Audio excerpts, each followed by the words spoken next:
Coach Ann here with our series on obedience requires sacrifice, a topic me and my friends were discussing for some time now. So today we step into one of the most defining truths in all of Scripture.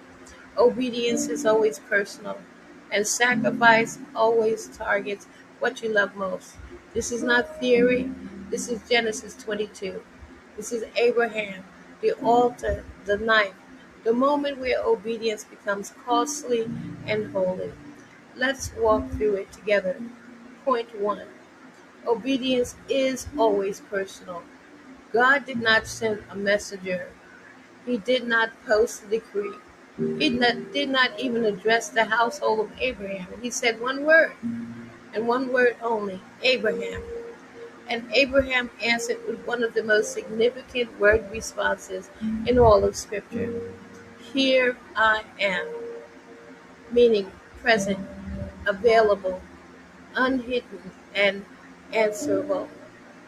This is what obedience begins with: not a plan, not a fully worked out theology of suffering, but a posture of availability before a God who calls you by name.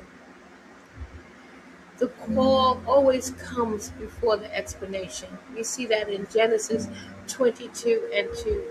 Notice this: God gave Abraham a destination. He said, Go to the region of Moriah. But He did not give him the outcome. He did not say, Don't worry, I'll stop you at the last second.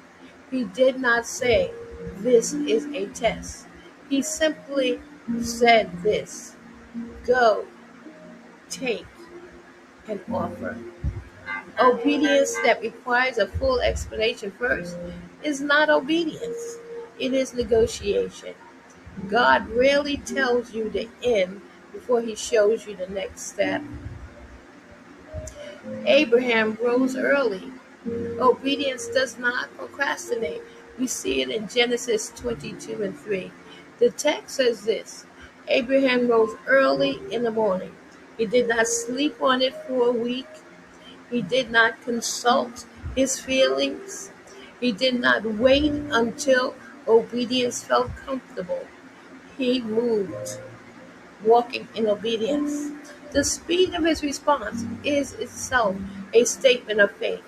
I trust the one who is asking more than I trust my own understanding of the outcome.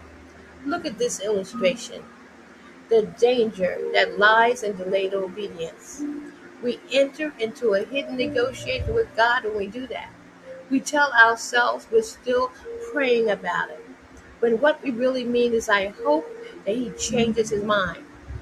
Every day of delay is a day the seed stays in your hand instead of in the ground, and a seed in your hand feeds no one. The cost of delay is always greater than the cost of immediate obedience. Because delayed obedience gives fear time to build a fortress around what God has already spoken over your life. Look at this scripture support: Isaiah 1 and 19. If you are willing and obedient, you shall eat the good of the land. John 14 and 15. If you love me, you will keep my commands. Point number two: sacrifice targets what you love most. This is the most uncomfortable moment in the text, and it should be, because God did not say, Take one of your servants and offer him. He did not ask for grain or for livestock. He was exquisitely and painfully specific. Take your son, your only son, whom you love, Isaac. God named the love. He named the attachment. He named the irreplaceable. That is not cruelty. That is precision. God always puts His finger on the very thing we are most reluctant to release, because that thing has become the test of where our ultimate trust actually lies. Isaac represented the promise. We see that in Genesis 21 and 12. Here is what makes this moment so stunning. God was not asking Abraham to sacrifice something against the promise. He was asking Abraham to sacrifice the promise itself. Isaac was the answer to Abraham's prayers, the fulfillment of God's own word, the child of the covenant. And God said, "Put him on your altar." This reveals something profound about kingdom obedience. God will sometimes ask you to release the gift, to deepen your grip on the giver. The kingdom pattern is this: release the gift to hold the giver. This is a pattern that runs through all scripture. God gives the gift. We receive the gift. We begin to love the gift more than the giver. And God, in His mercy, creates a moment where we must choose. Not because He wants to take the gift, but because He wants to be first. He wants to be the anchor, not the addition. The moment Abraham proved God was first, God gave Isaac back. The blessing returned, multiplied, because obedience had cleared the throne of Abraham's heart. So I say to you, what is your Isaac today?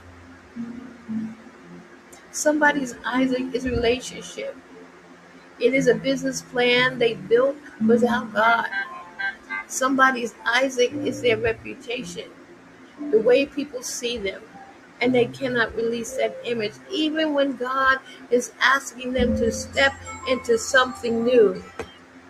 Somebody's Isaac is a ministry they started, but are now protecting instead of stewarding. Name it, because God already has. Look at this illustration. The idol of the good thing.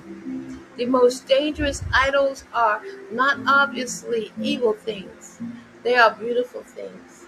Answered prayers, good dreams, healthy relationships, kingdom assignments held so tightly that they began to occupy the space in our hearts that belong only to God. The idol of the good thing is the hardest altar to build because laying it down feels like betrayal of the blessing itself. But God is not asking you to abandon what He gave you. He is asking you to prove that He matters more than what He gives. Here is our scripture support. Matthew 10:37-39. Anyone who loves your father or your mother more than me is not worthy of me. Luke 14:26-33. Any of you who does not give up everything, he cannot be my disciple. Let me close with this moment. Obedience is always personal. Sacrifice is always specific. And God is always after the place in your heart where trust becomes transformation.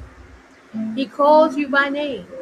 He asks for what you love, not to destroy you, but to reveal you, to free you, to form you, to show you that He is enough. Obedience does require sacrifice, and sacrifice is the place where God reveals Himself. Until the next, God bless you and keep you, is my prayer. Peace.